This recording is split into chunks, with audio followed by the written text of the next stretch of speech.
Ajayimo Duma Khana Arwa Khatarna.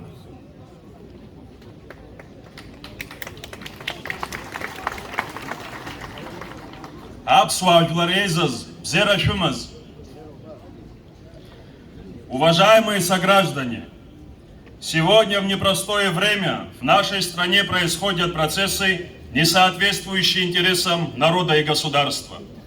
Не за такое настоящее воевали и отдавали свои жизни наши отцы, братья и сестры. К большому сожалению, сегодня наш народ разделен. Разделены ветераны. Ведь 30 лет назад, когда горела страна, вы проявили настоящее единство и принесли победу нашей Родине. Кто первым начал путь разделения? Кто первым в нашей современной истории требовал досрочной отставки первого президента, национального лидера Владислава Григорьевича Ардзинба за год до окончания его срока? Именно оттуда начались проблемы и истоки вражды. Пора остановиться. Мы должны быть едины. Мы обращаемся к руководству страны. Хватит нас обманывать.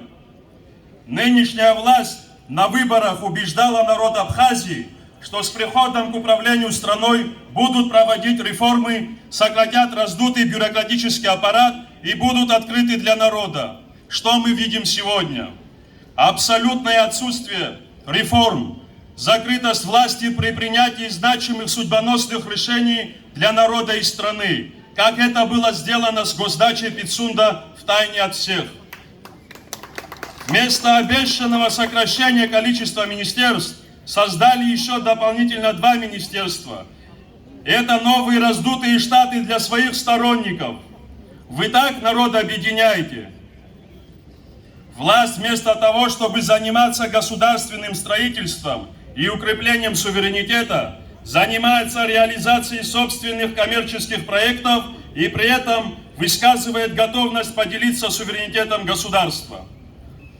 Провальная, непрофессиональная деятельность Кабинета министров привела к энергетическому кризису, к необоснованному повышению тарифов на электричество на 350%.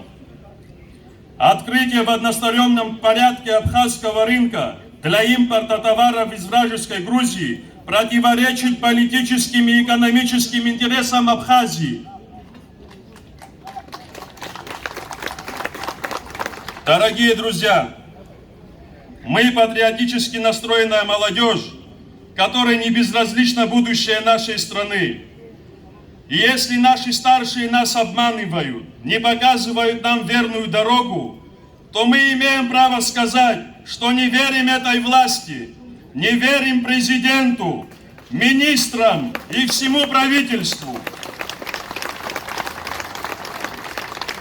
Они дают ложные обещания, заведомо зная, что их не выполнят.